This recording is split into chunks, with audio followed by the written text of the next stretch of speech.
población pobre, el 11% acudió a casas de justicia a resolver su conflicto. Ahora, les preguntamos en la encuesta a las personas si conocían ciertos mecanismos de resolución de conflictos. Entonces les decíamos, ustedes conocen la fiscalía, conocen los centros de conciliación, conocen las casas de justicia. Y el 78% de la población general contestó que conocía las casas de justicia. La población pobre la conocía un poco menos del 71%, pero de todas maneras es un dato importante que sí las conocen, y las conocen las personas a las que está dirigida este programa, que son las personas de más bajos recursos. Ahora, otro de los hallazgos importantes de la encuesta es que la encuesta pregunta por el conocimiento de mecanismos de justicia, como digamos la acción de tutela, la acción popular, la acción de grupo, la acción de cumplimiento, y les pregunta por instituciones, como fiscalía, como casas de justicia, como centros de conciliación, etc. Y las personas, salvo la tutela, no conocen los mecanismos de resolución de conflictos, es decir, las acciones judiciales concretas. La gente no tiene ni idea qué es una acción de cumplimiento, qué es una acción del grupo, al menos según la encuesta.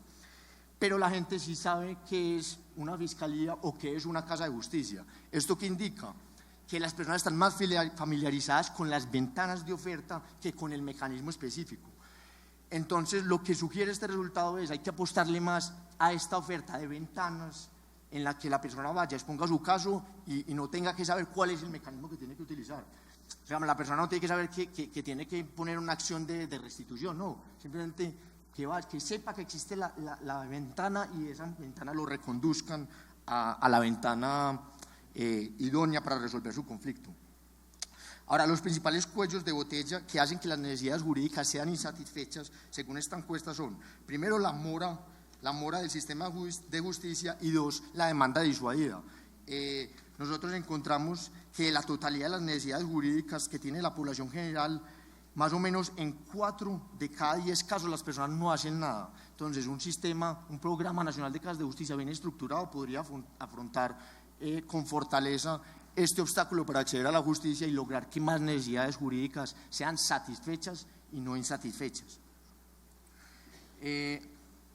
Por último, el último resultado de la encuesta, que es importante para mostrar las potencialidades de las casas, es que quienes acudieron a una autoridad, el 68% fueron autoridades administrativas y no más el 42% autoridades judiciales. Es decir, en Colombia quienes están resolviendo nuestros conflictos no son principalmente los jueces como uno creería, sino que son otras instituciones, entre ellas las autoridades administrativas, y por eso las casas de justicia que se insertan en este concepto de nosotros de autoridad administrativa tienen una gran potencialidad para resolver conflictos.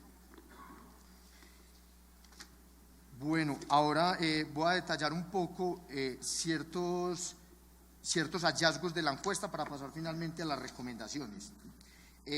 Nosotros encontramos que la cobertura de las casas de justicia en Colombia es muy importante y ha ido en un proceso ascendente desde los 90, que se construyó la primera casa. Esto pues uno diría que es un resultado importante a resaltar, pero yo tomaría esto con beneficio de inventario. Si ustedes miran los años en los que mayor aumento hubo de las casas de justicia, fue cuando en Colombia no existía Ministerio de Justicia. Por razones de reestructuración de la administración pública, en el 2002 el Ministerio de Justicia se fusionó con el Ministerio del Interior. Entonces, digamos, las casas de justicia no tenían una cabeza visible que se dedicara exclusivamente a los problemas de acceso a la justicia, y en ese tiempo fue en uno de los tiempos en los que mayor crecimiento tuvieron las casas de justicia en Colombia. Ahora, otro de los hallazgos es que la presencia de las entidades nacionales, al menos en el 2011, esto es recogiendo datos de un estudio que se llevó a cabo en el 2011, resulta que la Fiscalía está en el 64%, en el 2011 está en el 64% de las casas de justicia. Esto parece un resultado importante porque, al menos según la encuesta nacional de necesidades jurídicas, una de las principales necesidades jurídicas de los colombianos son las necesidades penales. Entonces parece importante que haya jueces locales. Ahora, aquí también hay que tomar con beneficio de inventario este dato, porque resulta que las fiscalías no están acompañadas de todo su equipo. Para que una fiscalía pueda funcionar bien, debe estar acompañado al menos de medicina legal.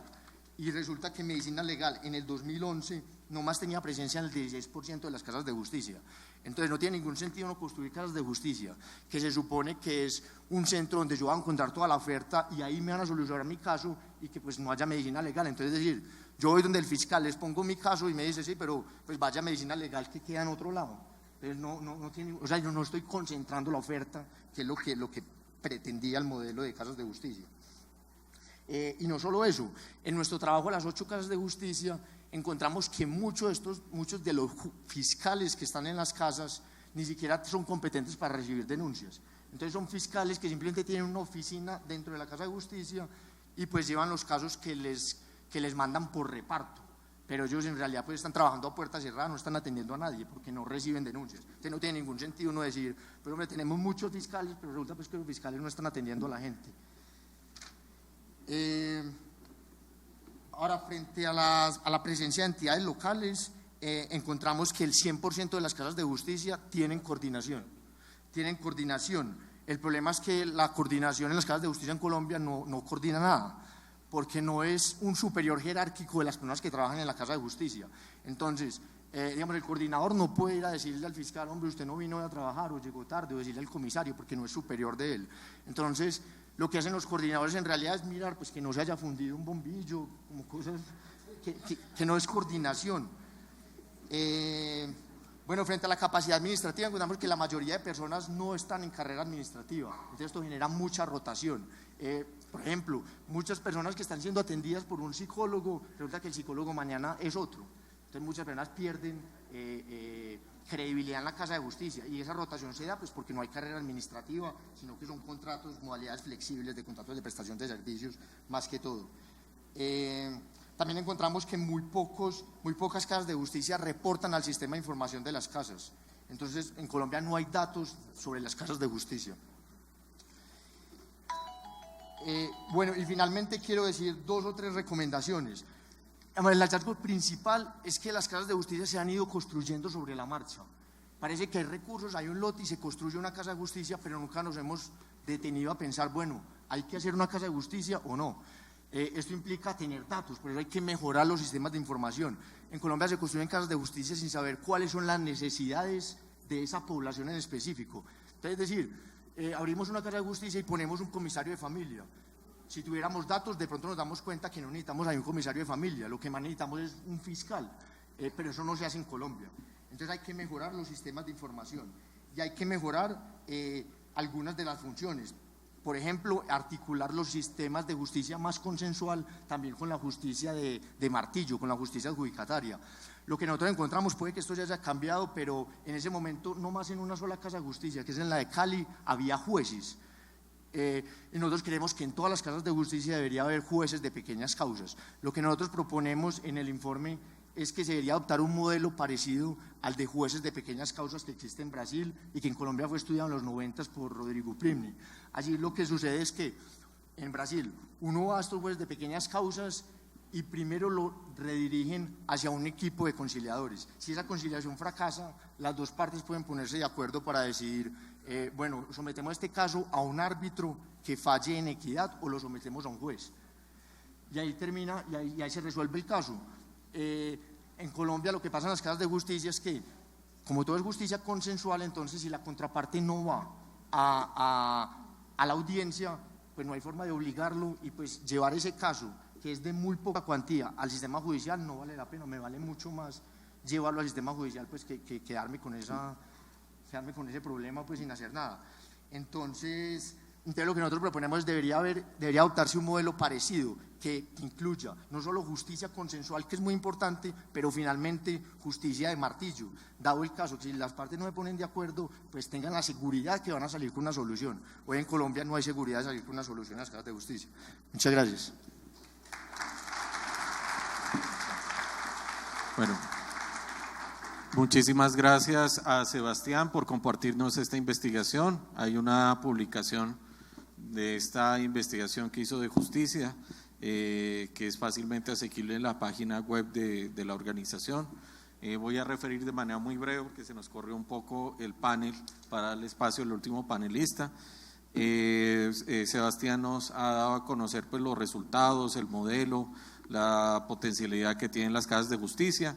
Resaltamos, por ejemplo, el hecho que se diga que no hay una claridad sobre el modelo, si es un modelo francés o es un modelo estadounidense. Los que tuvieron la oportunidad de conocer la investigación, la misma Corporación de Justicia, aunque no lo haya dicho aquí Sebastián, pero lo dice la investigación de justicia, es que no necesariamente hay que casarse con cualquiera de estos dos modelos. Puede haber un modelo colombiano si se quiere, pero lo importante es que haya una claridad sobre ese modelo. Creo que ese desafío lo tenemos quienes trabajamos o quienes tenemos relación con el tema de casas de justicia. En cuanto a la potencialidad, es muy importante lo que nos ha contado Sebastián, cómo las casas de justicia pueden llegar a ese gran público que no tiene la posibilidad de solucionar sus necesidades jurídicas insatisfechas, que son cerca de 4 de cada 10 personas. Estamos hablando de las personas que deciden no hacer nada frente al conflicto, o aquellas que consideran el costo-beneficio, que consideran que no vale la pena acudir a un tercero o a una autoridad para solucionar el conflicto o el problema que tienen, o la necesidad jurídica insatisfecha, si lo queremos poner en esos términos. Y cómo cuando se acude a la justicia consensual, definitivamente los resultados son mucho mejores, como las tasas de cumplimiento, los acuerdos que se hacen bajo la sombrilla de la justicia consensual son muchísimo más altos o más satisfactorios y se cumplen muchísimo más que los de la justicia adjudicataria. También hay un dato interesante que nos trae a colación, que viene de ese diagnóstico nacional de necesidades jurídicas insatisfechas, y el hecho que en Colombia quienes más resuelven conflictos, quienes más acercan la justicia al ciudadano son las autoridades administrativas, no los jueces. Este punto también es importante tenerlo en cuenta para la proyección de las determinadas políticas públicas que tienen que ir necesariamente a potenciar estos actores locales de justicia, que muchas veces son no son tenidos en cuenta dentro de las mismas. También llama la atención lo que menciona Sebastián, y es el hecho que cuando más hubo casas de justicia es cuando no había Ministerio de Justicia. Sin embargo, hay un dato también relevante para que ustedes tengan en cuenta, y es que en el último año de la administración del doctor Jesse Reyes, el actual ministro, el Programa Nacional de Casas de Justicia ha crecido en un 18%. Antes de que él llegara al ministerio había cerca de 85 casas de justicia, hoy son más de 104, o sea, representa un crecimiento importante y es un crecimiento que no se está deteniendo. Sebastián también menciona el hecho de que se hable de presencia institucional, pero que esa presencia institucional a veces no es real, porque por ejemplo la Fiscalía no tiene equipos completos o no atienden usuarios, sino simplemente hacen uso de las instalaciones. Eso es algo interesante y hay que tenerlo en cuenta. Sobre también la presencia de los jueces, importante también la experiencia de Cali. Aquí tenemos la oportunidad, en el público está el coordinador de la Casa de Justicia de Agua Blanca, que ha tenido un excelente trabajo en esta Casa de Justicia en articular los jueces como oferta de la Casa de Justicia. El papel del coordinador, el hecho de que el coordinador no es superior jerárquico. Dice Sebastián que posiblemente el coordinador está para poner los bombillos o para temas logísticos, pero sobre si eso es cierto o no, yo prefiero ahora darle el uso de la palabra a un coordinador de quilates, que es el doctor Ricardo Cárdenas, que nos dirá si eso es cierto o no. Pero lo que dice Sebastián sí, definitivamente es cierto, el hecho de que no hay estabilidad en el personal de casas de justicia, y ese es un gran problema que tenemos y que reconocemos al interior del programa. Entonces, finalmente le queremos dar el uso de la palabra al doctor Ricardo Cárdenas García, quien nos va a presentar una visión muy importante del programa, puesto que él actualmente es coordinador de una casa de justicia, además que es un experto muy reconocido en estos temas. Entonces, doctor Ricardo, la palabra es suya. Bueno, muchas gracias, doctor Mario. Un saludo muy especial a toda la mesa que me acompaña en esta tarde. Muy buenas tardes para todos y todas. Bueno, yo voy a hacer pues la descripción desde cómo ha sido la experiencia en el marco de un ejercicio que hemos efectuado como coordinador. Digamos, es bien interesante escuchar la parte teórica y la parte académica y de política pública que hemos vislumbrado en esta mañana, pero también es importante aterrizar las vivencias, lo que se percibe y lo que se siente desde el día a día, donde pues digamos la parte teórica a veces no es suficiente o se queda corta. Es más, vamos a hacer una delimitación práctica de lo que desde la experiencia hemos logrado percibir aquí en el ejercicio en Bogotá particularmente. hacer énfasis en algo que sí ha hecho mella en todos los expositores y en todo el discurso históricamente en el concepto de acceso a la justicia, y una hipótesis que consideramos debe plantearse aquí de cara al panorama actual de las casas de justicia en Bogotá y en nuestro país. De igual forma, evidenciar desde la experiencia las barreras y las alternativas que tienen del programa, y por último hacer unas premisas de conclusión. Entonces, pues obviamente hagamos una reflexión de contexto inicialmente. Mientras que la pregunta o el aporte o postulado principal por allá en el 94 por parte del ministro Néstor Humberto Martínez, cuando se crean estas casas de justicia en Colombia, era precisamente pues que la justicia estaba en crisis, que había descongestión, que había retraso en las decisiones, que había una serie de problemáticas, etcétera, etcétera. Pues hay que, digamos, reconfigurar esa tesis, pero no negarla y no creer que por el hecho de haber planteado o de llegar a lo que es hoy día el programa Casas de Justicia, la crisis no persiste. De hecho, la Corte Constitucional es constantemente atacada, por ejemplo, pierde credibilidad, el Consejo Superior de la Judicatura está en deceso fulminante, la Defensoría del Pueblo pues no da abasto, la Fiscalía General de la Nación pues se ha derivado a otra serie de acciones, el sistema penal acusatorio tiene un alto retrasamiento en sus procedimientos y rutas, la tutela cada día se pretende cercenar, frente a lo cual pues yo creo que desde este evento hay que hacer una declaración en ese sentido para la defensa de la tutela, que digamos nosotros en las casas de justicia lo que vemos y lo que la gente va más es precisamente a eso, a que se le permita aterrizar sus derechos y cómo desde una herramienta constitucional como logro desde la Constitución del 91 y lo es la tutela. Y pues digamos que el elemento de multiculturalidad y de pluralista que plantea la Constitución, pues lo vivimos a diario y a veces nos quedamos cortos desde el diseño de la política para darle, digamos, viabilidad y emprender diálogos con la realidad social. Y ahí la creatividad del coordinador y los equipos de trabajo de los funcionarios que están allí, pues es bastante claro, decidido, y efectivamente hay que pues relatar y contextualizar eso. Entonces, en ese orden de ideas, vemos que las casas de justicia en el ejercicio de la experiencia que hemos tenido acá, pues se ve como un sistema dinámico donde entra algo y sale algo. Muchas veces sale gente pues inconforme, como diciendo, pues, pero a mí no me atendieron y no me resolvieron absolutamente nada. Pero pues digamos, eso hay que reconocerlo, pero también hay que mencionar que lo que se procura es precisamente que las personas salgan por lo menos con un panorama claro que le permita reivindicar o restablecer su catálogo de derechos fundamentales. Ahora, lo que pasa es que cuando un caso entra al sistema puede tener multiplicidad de competencias y algunas veces X o Y entidad puede asumir el conocimiento de una de estas problemáticas, pero en cierta medida la idea es que efectivamente se le atienda o se le genere, inclusive desde una manera multipartita de las entidades que están allí, una acción concreta y efectiva. El esquema del programa debe tener digamos una limitación de proximidad en términos de leer la realidad local, la realidad municipal, la realidad regional. Si el coordinador o si el equipo de trabajo se queda allí esperando a que lleguen los casos o que ocurren, hay que decirlo, en muchos eventos, a manera autocrítica, pues el trabajo, además de tornarse aburridor, pues no se está haciendo verdaderamente la aplicación de todo el marco normativo y de todo el esquema de estrategias de política pública que se tienen.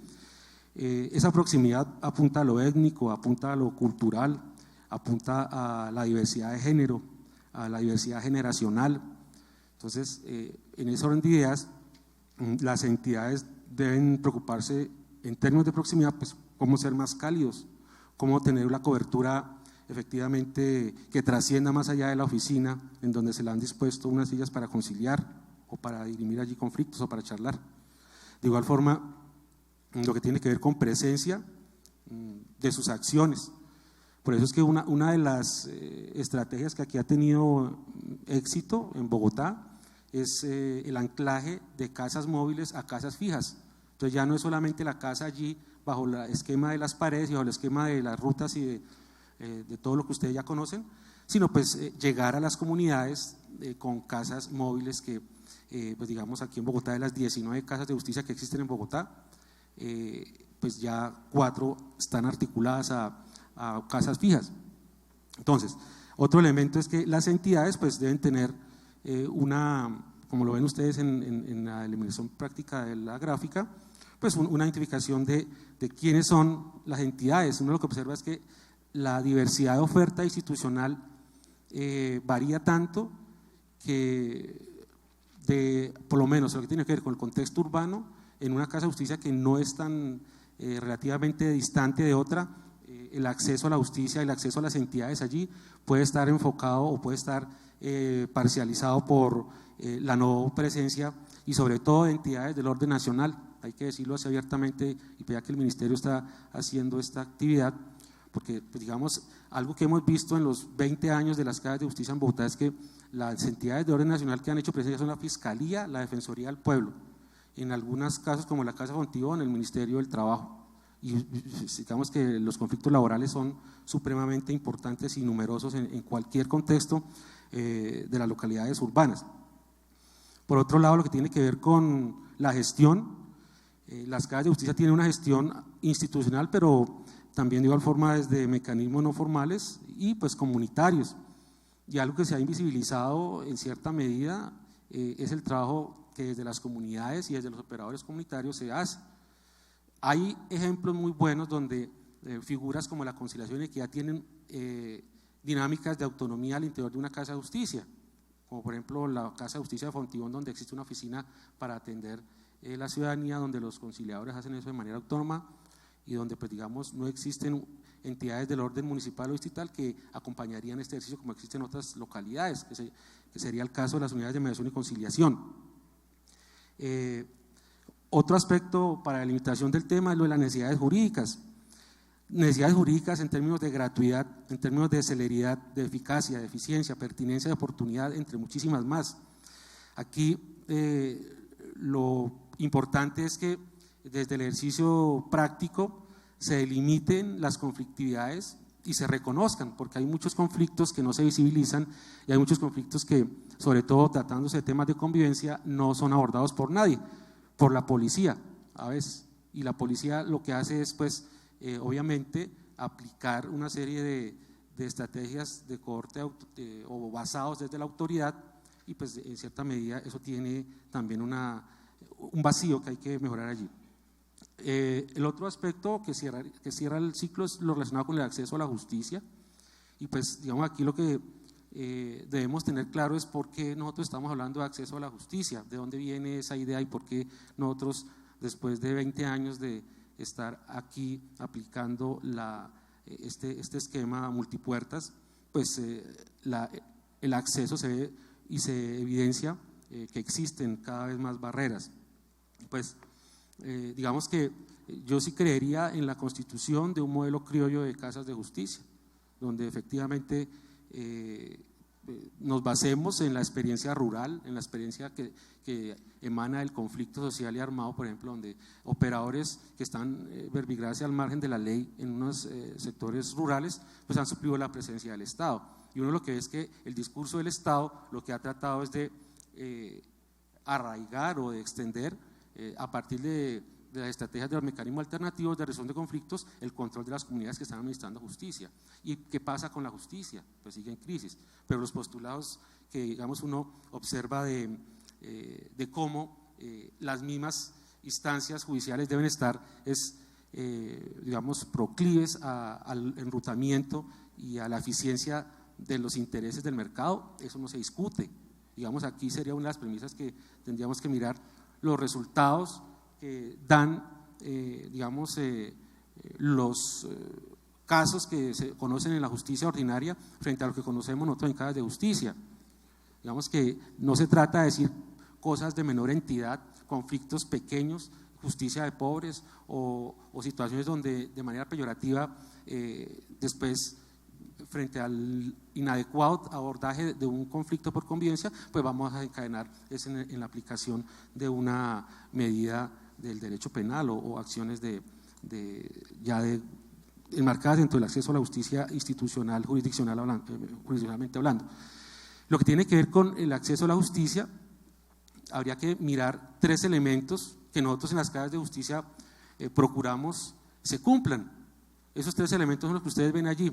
Un ingreso sin obstáculos, donde efectivamente en términos materiales y en términos de reconocimiento de las problemáticas las personas puedan llegar allí.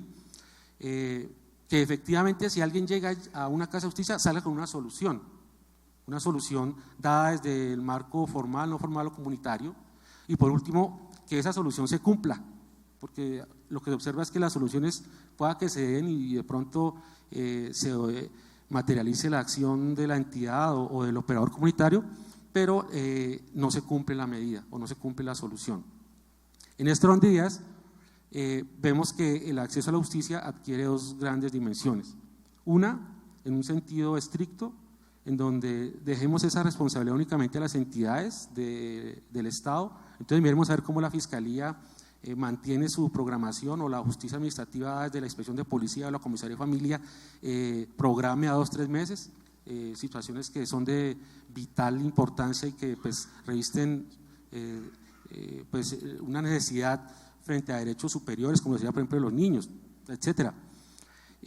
O miremos una dimensión amplia en donde además de estas figuras se reconozca y se mire que hay otro tipo de mecanismos dados desde la comunidad, dados desde el discurso de mecanismos alternativos en cada una de sus distintas figuras, y que desde allí también se está dando escenarios y posibilidades de acceso a la justicia. Y si el operador comunitario no cree que está planteando desde su accionar rutas de acceso a la justicia, pues pasa lo que uno observa aquí en Colombia, y es que algunos se aburren, otros desertan de la actividad y el número de conciliadores pues cada día, por ejemplo, va en descenso. Bien, yo planteo esta hipótesis para el reconocimiento de cómo en una casa de justicia se debe efectuar lo que tiene que ver con el acceso a la justicia, teniendo en cuenta las dimensiones que acabo de explicarles, lo cual implica que desde las casas de justicia se está haciendo un diagnóstico constante de la lectura de lo que existe en su contexto o frente a lo que existen las necesidades que jurídicamente uno evidencia en el día a día. No quedarse únicamente allí pegando bombillos, obviamente, que además de ser importante, donde no se haga esa actividad, se pierde credibilidad y se pierde legitimidad por parte del rol de lo que se hace el coordinador. Es más, o la casa de justicia, o bueno, cantidad digamos, de elementos que aquí confluirían en este momento. Mirar a partir de las necesidades jurídicas la disposición de de operadores que jurídicamente existen, y que desde allí se generen indicadores claves de líneas base para diseñar políticas, para invertir recursos y para el reconocimiento de que existen servicios que verdaderamente se requieren de acuerdo a la realidad local de cada una de las casas de justicia. Dicho en otras palabras, que la gente verdaderamente ingrese y no se vaya sin ser vista, porque digamos muchas de las personas en algunas situaciones ingresan y nadie las ve. Entonces aquí traigo a colación un pasaje que habla el profesor Luis Alfonso Fajardo en un libro que se llama Los Invisibles y la lucha del derecho en Colombia, en donde cita una obra peruana del escritor Manuel Escorza, en donde habla sobre un personaje que nunca es visto por nadie y llega al Estado, llega a las entidades del Estado y nadie lo ve, y desde allí pues entonces empieza a